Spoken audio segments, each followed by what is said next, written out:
Hello, everybody. Welcome to Momo versus MTG. Today, we'll be taking a look at Corvath Brightflame. We partner with Sylvia Brightspear. Um, so these two can be your commander, since they have partnered with each other and only with each other. Um, and basically, we're working with Dragon and Knight's Tribal and how these two help each other in that. So, these commanders were released in the Battle Bond set. So the fun fact about these is if you're playing Two-Headed Giant and you happen to have a teammate who is either running Dragon Tribal or Knight Tribal, these two feed off each other really nice because Corvath gives Knights your team control, flying in haste, and then Sylvia gives Dragons your team controls double strike. So if your teammate in Two-Headed Giant is running either of these, they are getting benefits, which is really nice. So without further ado, let's jump right into the deck tech, and I would like to start with the RAM package. The RAM package is geared towards creating as many treasures as possible to fuel our mana. We just have an arcane signet, and the rest is kind of utility thrown in here. So instead of your typical mana rocks, we have a noble purse here because it enters with 3 coin counters, and you can create up to 3 treasures with noble purse. Um, and then also our card draw is kind of geared towards that as well with big things like big score. You're drawing cards, creating 2 treasures, unexpected windfalls, almost the same thing. Draw 2 cards and create 2 treasures. So we are trying to stockpile some treasures for other synergy reasons in a deck. Dragons often create treasures, so that's the first reason why.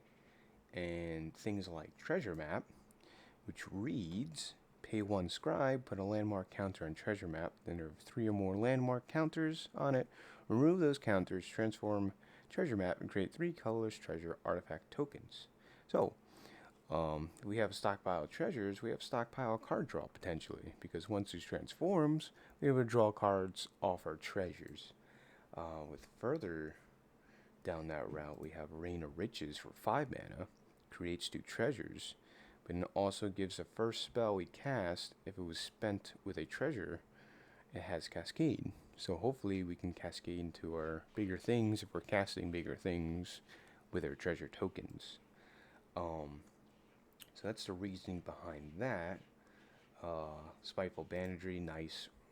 You know, you can play this for 0, and then further on, because as long as this is around, when the creature your opponent controls dies, you'll be creating a treasure once each turn, but it's still really nice to have. Um, and the other effects that synergize with a deck, like Orb of Dragonkin for a 3 mana rock, but it gives your dragon creatures haste, which is really nice if you cast it with it.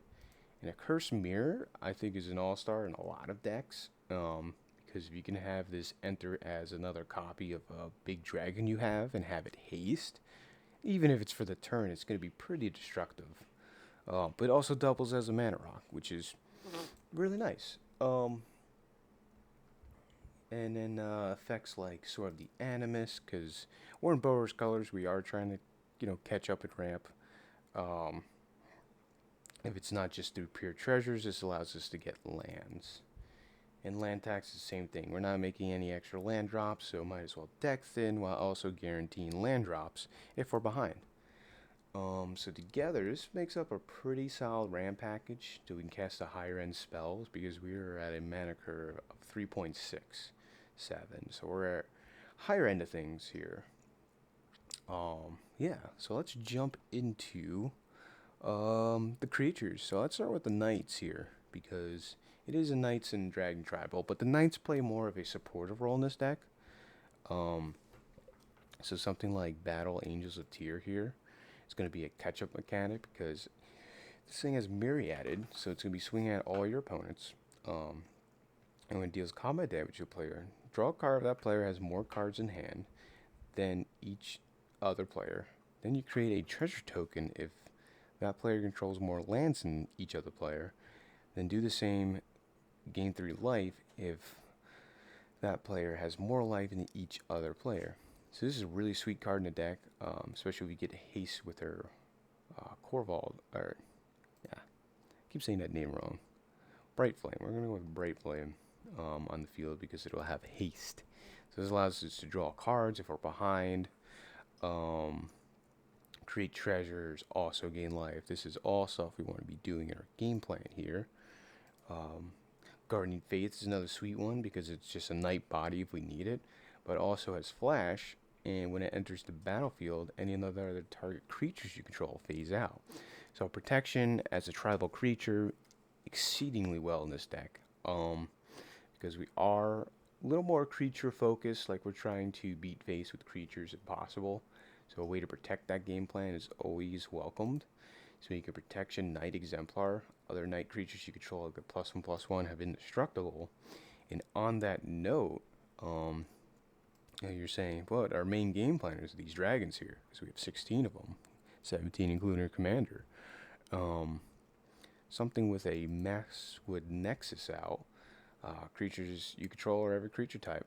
So some effect like this is awesome in this deck because now, Sylvia will be giving herself double strike instead of just dragons, and Core Vath will give haste to all our creatures as well since they are knights. So we double up on all our one-sided effects. Is exceedingly good in this deck. Moving down from there, Rem Carlos will protect us from any damage-based board wipes or damage-based effects that try to remove our creatures, and give us +1 damage instead if we're doing, the same. So that's nice to have. True Fire Captain, just it feels good. Night creature. And Varchild's a fun one in the deck because it creates survivor tokens for the opponent when it deals damage. But those tokens your opponent's control can't block, and they can't attack your planeswalker. And once this is removed from the board, you will be gaining control of those survivor tokens back. So they're pretty nice to have. And I think an all-star in this deck is Eowyn, Fearless Knight, who just came out in the Lord of the Rings set. Has haste, and it enters the battlefield, exile target creature your opponent controls with greater power. So it gets rid of a big threat, and then legendary creatures you control gain protection from each of that creature's colors until end of turn. So it allows us to swing through with our legendary creatures, which is really nice. So a two-sided up and up effect is good to have in the deck, especially within our creature synergies. So those are the knights we covered. And then from there, let's move on to just some generic creatures we have. So Archivist Ogma is just, I think, one of the staples in white. Opponent searches library, you gain life, draw cards. It's given me a lot of value over the course of games. Bastion Protector, it's not a knight, but I feel like it has good enough an effect. Gives her commanders indestructible. Since we have 2, they both will get this, and +2/+2 as well. So especially with double strike, our commanders are going to be hurting a lot. Deep Known Terramancer. I guess I could throw this over in a ramp package because this ramps from behind. Basically, or also whenever they search their library for a land, so fetch lands it punishes, and any ways that they sneak lands into play without them being played, like Cultivate. It's really nice against. Draugr Hedge Mage, I think, is a nice staple in most Boros decks. Don't see it enough, but so long as you control a mountain, 2 or more mountains, or 2 or more planes, you can destroy up to 1 target artifact and up to 1 target enchantment. So repeatable enchantment artifact destruction on the creature is really nice if you could pull it off. Moonblessed Cleric, go get a enchantment, and Vex's Praetor, very nice addition into Warhammer because it'll give our commanders protection from everything, and that's both of them, right? Commanders. So those nice to have. Moonblessed Cleric, let's go down the enchantment line. We don't have too many enchantments, just 7, but what we want to be grabbing is something like, of course, Dragon Tempest. Whenever a creature with flying enters the battlefield under your control, it gains haste until end of turn. So this, with our, you know, Korvath, is giving our knights flying as well. So they'll be triggering Dragon Tempest along as, as well as most of the dragons here, right? Decent amount of dragons just have flying innately. So grabbing something like Dragon Tempest is really good. And furthermore, when a dragon enters the battlefield under your control, it deals X damage to any target where X is the number of dragons you control. Max with Nexus out, even your team controls even more dragons, so you'll be dealing a lot of damage with this. Just a really good card. But I want to try to be grabbing something like There and Back Again or Legion Loyalty, right? Because if we have enough mana built up, we can cast a Legion Loyalty. Giving your creatures Myriaded is extremely strong, especially in this deck. And in particular, what I'm trying to pull off, that's why I also have a Blade of Selves in this deck, Myriaded. So we're trying to pull one of these cards out, and in combination with a dragon in particular, Ancient Gold Dragon. So this one reads, for 7 mana, you get a flying creature, and when it deals combat damage to a player, you roll a d20 and create a number of 1/1 blue fairy dragon creature tokens with flying equal to the result. So something to note is not legendary, so you'll be getting an Ancient Gold Dragon swinging at each opponent, and if they go through and connect, be rolling a total of 3 d20s, so long as you have 3 opponents left, and creating that many blue fairy dragons. Usually this is just good enough to end the game if you have something like a Dragon Tempest out.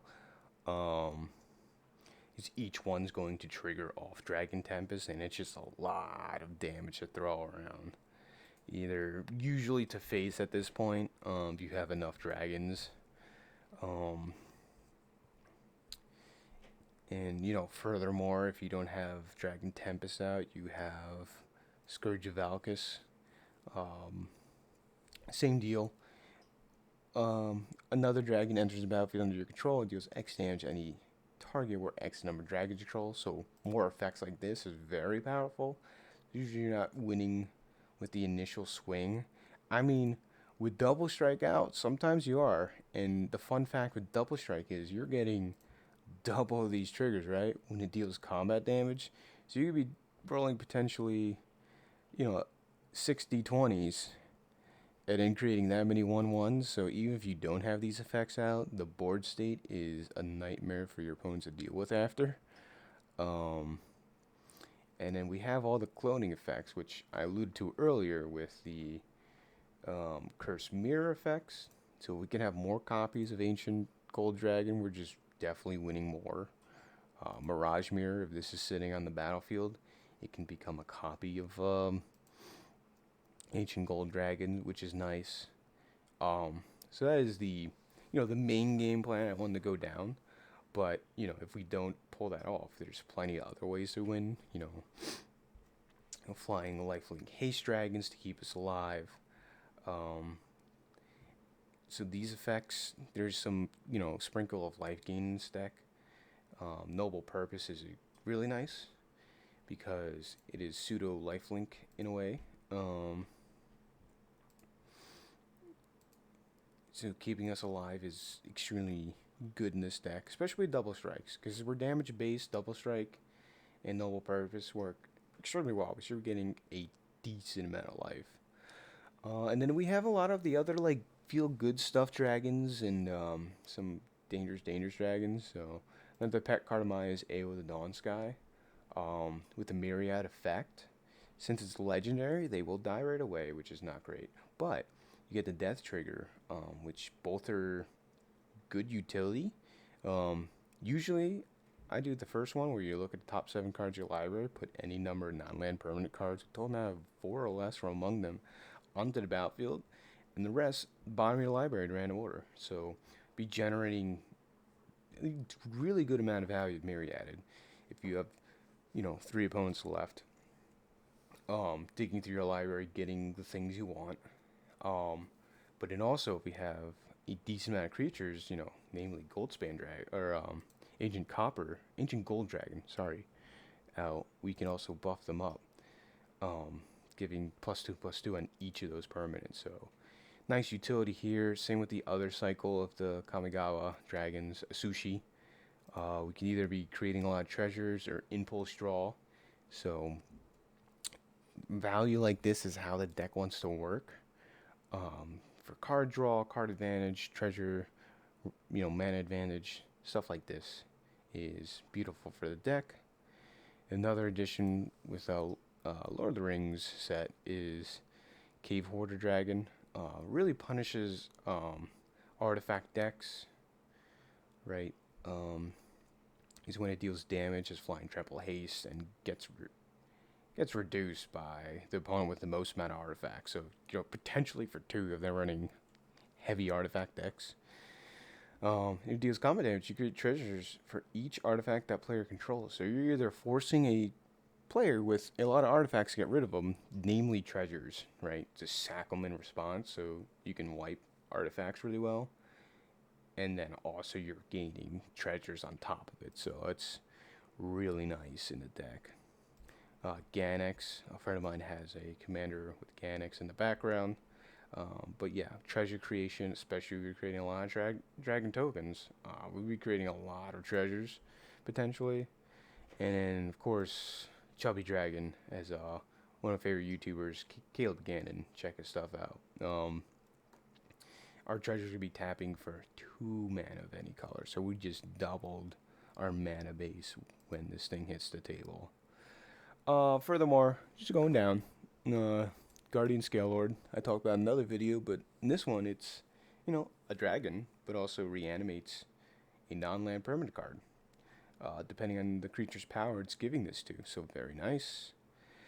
And then Hellkite Corsair allows us to put a commander out, which is really nice.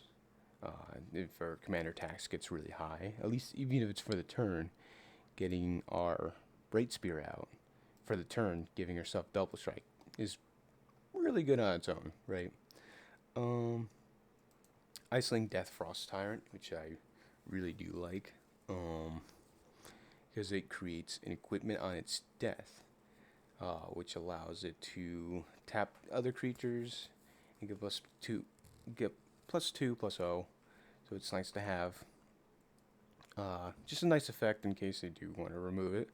So stuff that sticks around in this deck, always really good. But if it's not, I'm trying to keep her stuff around. So something like a Scalelord Reckoner, very powerful dragon, because it gives our dragon pseudo protection, more of a deterrent, because if you try to target one of our dragons with a spell, you can just start destroying non-land permanents that player controls. So there is going to be recourse for their action if they try to take out your stuff. Sunscorched Region, basically a Taurian Mauler, but also gains life on a dragon body. Very nice. Yeah. Timeless Dragon, one of my favorite ones because it has plain cycling as a dragon, and then you can bring it back later on. And last but not least, Vengeful Ancestor here. Another dragon, but this one goads creatures. So I think it's a generally nice package of dragons here. Usually,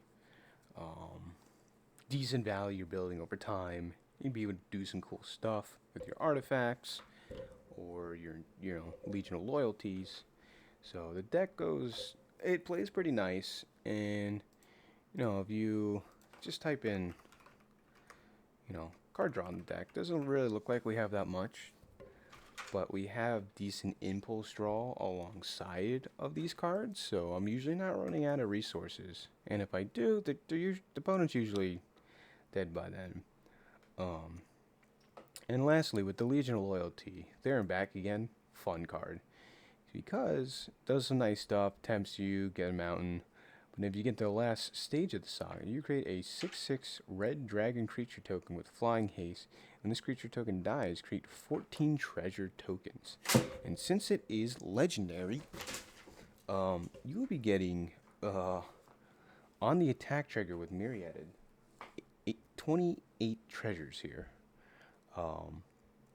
Which is great, right? Once 28 treasures with cascading, you'll be doing a lot of fun stuff.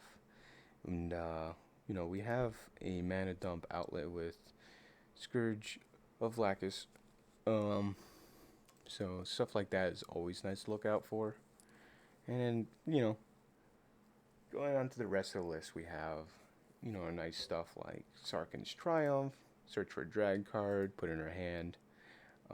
Some removal, like our generous gifts, chaos warp, get rid of any permanent, like stuff like that. A little bit of protection, in case of board wipe or something, or removal of a high value creature you have brought back is nice because you can return up to 2 cards that were put there this turn. Boros Charm, pretty nice, gives your stuff indestructible and double strike if your commander's not out. Dual modal lands, I like the shelter, either mana early on or protection later on. Nice potential self-wheel to give a fresh grip if you don't like her hand. Unbreakable formation as well. Give yourself indestructible because it is, again, creature focus. You want to try to protect that as best as possible. Another great fit, any dragon tribal, but Sarkhan the Masterless, because it reads for 5 mana. Whenever a creature attacks you or planeswalker control, each dragon controlled deals 1 damage to that creature. So it's, again, a very big deterrent to say, hey, don't swing at me or my planeswalkers. Also turns into a dragon, to be noted here, which is really nice. And then, going down the list, creates dragons as well. So all around nice stuff here.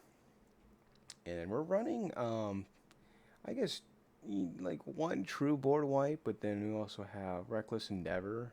And I like the signature card Brightflame, right? Because it goes with the name. Hey, Brightflame, Corvath, right? Very nice.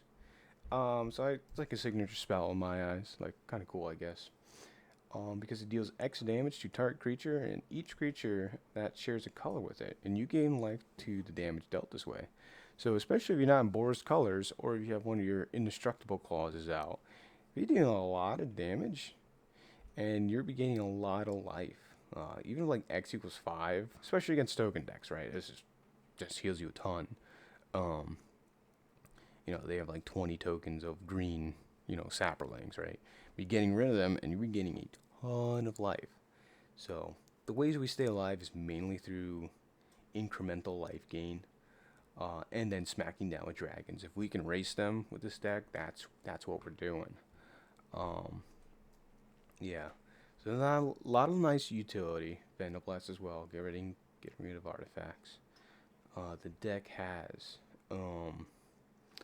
So yeah, I would like your thoughts on the deck. See if you enjoyed the deck tech. If you could leave a like, maybe subscribe if did enjoy it.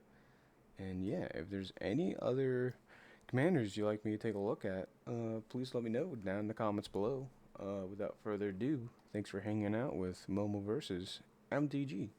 Till the next one.